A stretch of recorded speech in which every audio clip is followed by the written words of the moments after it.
Mel 2204, your project vlogger host. Subscribe. Herlin Budol nakipag-away at nakipagsabunutan sa kanyang seryeng Magandang Dilag. Nakipag-away nga si Herlin Budol o kilala bilang si Greta V sa kanyang set ng Magandang Dilag.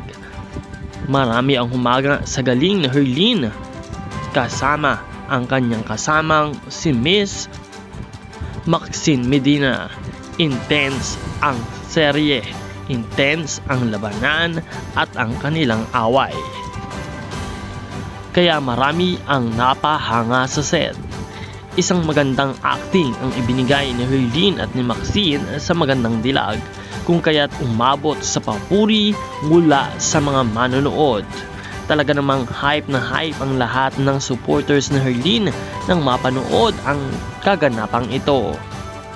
Kung kaya't patuloy nating abangan ang mga pangyayari sa Magandang Dilag at sa buhay ni Herlin Budol.